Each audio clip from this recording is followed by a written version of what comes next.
Hi, my name is Caitlin and I have studied the piano for over 25 years and I even have my bachelor's degree in music and piano. Along the way, I've made some mistakes and I wish I could go back and do things differently. So today I'm going to go over all of these mistakes I made so that you can avoid them and have a much more peaceful piano journey. And if you'd like more videos about how to go from zero to playing your favorite songs on the piano in months, not years, be sure to hit the bell and subscribe because I post a new video every week.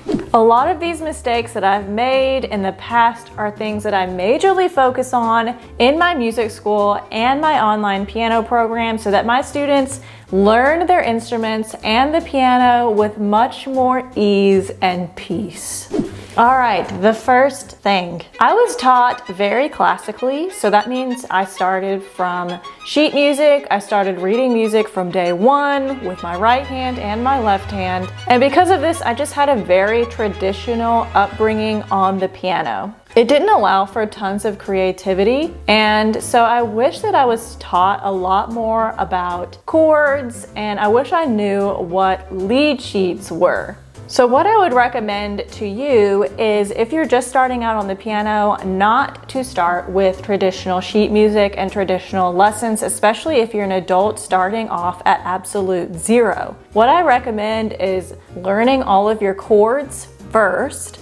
That way you can play your favorite songs quickly versus if you learn how to read sheet music first, you're going to be stuck playing Mary Had a Little Lamb for a really long time. So learn chords first and then learn how to read music with your right hand so that you can play what is called lead sheets. Now, what is a lead sheet? This is something that I wish I knew. I wish I knew what lead sheets were because I was always playing popular music behind my teachers' backs and I was doing it the hard way. I was reading every single note and it took me forever to learn the songs, but if I knew what lead sheets were, I could have played them so quickly. A lead sheet is when we only read the right hand notes and in our left hand we play the chords. I could have learned how to improvise on these chords and been a lot more creative as a pianist. It would have been a lot more fun than the way that I did it. Number two is similar to number one. Number one, I wish I learned how to read lead sheets. Number two, I wish I learned how to improvise a lot more. None of my teachers really taught me this very much. And because of that, I was very much a sheet music robot. All I could do is read sheet music and regurgitate what was written on a piece of paper. So I played a lot of Beethoven, I played a lot of Chopin, but even when I learned how to play popular music like I did behind my teachers' backs, I just read the sheet music exactly how it was, and I loved jazz so much. I still do.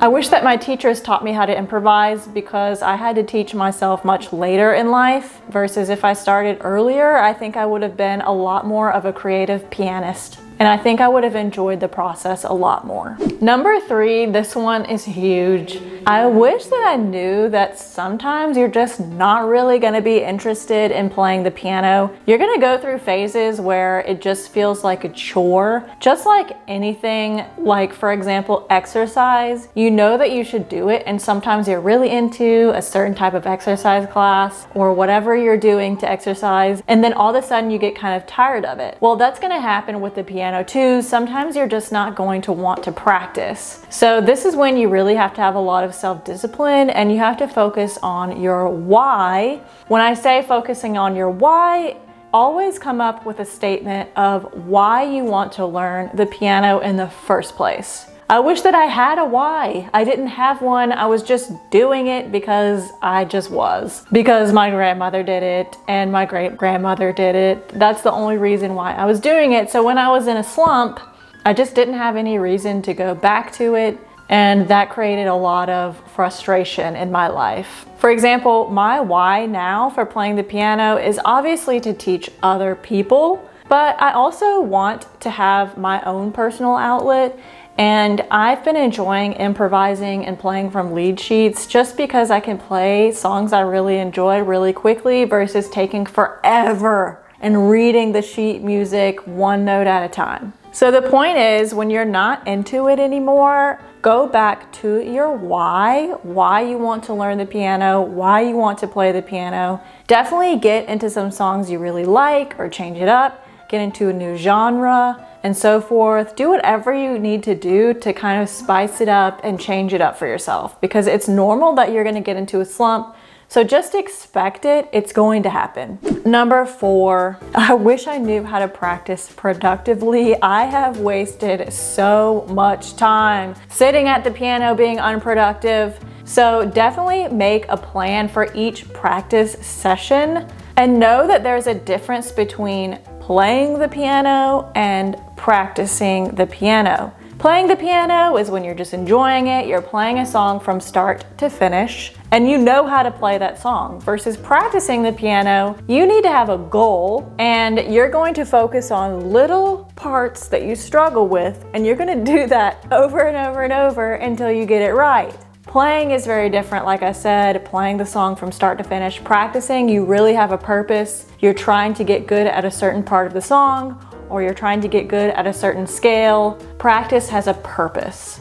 Do you do any of these mistakes so far? Let me know in the comments below. Number 5, I wish I knew that at all levels, beginning, intermediate, and advanced, coordination in some way is going to be very challenging. So when you're a beginner, it's going to be really hard to get your right hand and your left hand to play at the same time. When you get into intermediate, it might be hard to do right hand, left hand, and the sustain pedal correctly. When you get into advanced, you're gonna have all kinds of crazy rhythms between both of your hands. It never ends. The coordination issues never end, and it's important for you to know that it's normal. You are not uncoordinated. Every single one of us struggles with it. You just have to practice through it, and it will eventually feel more natural to you. But coordination is always a thing. It's never gonna end, so you might as well just accept it. Number 6,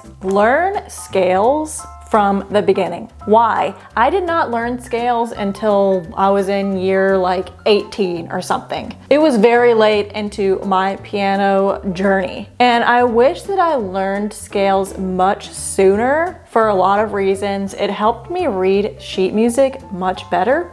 It made me so much cleaner as a pianist. I am way more coordinated. I have a lot more speed. My technique dramatically improved. You've got to learn scales earlier. And I recommend buying this scale book. It is all the scales, all the arpeggios. It's great. Definitely buy this book. I highly recommend it. All right, number 7 seems simple, but it is so important. I honestly think this is the most important one, and I still, to this day, have to remind myself this. Just enjoy the process. Sometimes I just put so many goals and so much pressure on myself as a pianist that I don't really enjoy it. So for example, I was learning a lot of jazz recently, and as a classically trained pianist, that kind of blew my brains out. It was so different than how I was taught, and I set all these goals for how fast I was gonna do all these different chords and how fast I was gonna do all kinds of different things, and I wasn't enjoying it anymore. I wish that I could just enjoy the process. Again, I have to remind myself this every day, and piano is my career. So, what can you do to help yourself enjoy the journey? Because at any level, you're going to try to improve. You're never going to be done learning the piano. You're always gonna have something you wanna work on. So how can you enjoy that? For me, I do little things like light a candle, or I make a tea or a glass of wine, and I just kind of make it like a relaxing experience. Also, I enjoy playing along with backing tracks. So for example, with my jazz tunes, I'll play a backing track that has a drummer and a bass player, and I really enjoy playing with the band. Whatever you have to do to make practicing fun, do it. Just enjoy it. Yes, you should have goals when you want to practice, but there needs to be some kind of balance between having a goal and enjoying it. And that balance is really tricky to find, and it's probably going to be different for every single person. But these are some things that I did. I just set the environment to make it really nice, and that really helps me relax into my practicing. If you would like to skip over all of these mistakes that I have learned over 25 years of playing the piano, I have a free training that you can watch, so head to the link in the description. It's going to show you exactly how you can go from zero to playing your favorite songs on the piano in months, not years. It takes you through my exact process that I use to teach hundreds of students the piano, and so many of my students have found a lot of success and are playing the piano with so much ease and joy. So if that sounds interesting to you, definitely check out the free training below. It includes chords, lead sheets, how to improvise, and more. So you definitely want to check it out. And before we go, be sure to subscribe if you would like more videos on how to learn your favorite songs on the piano fast. And I will see you next time.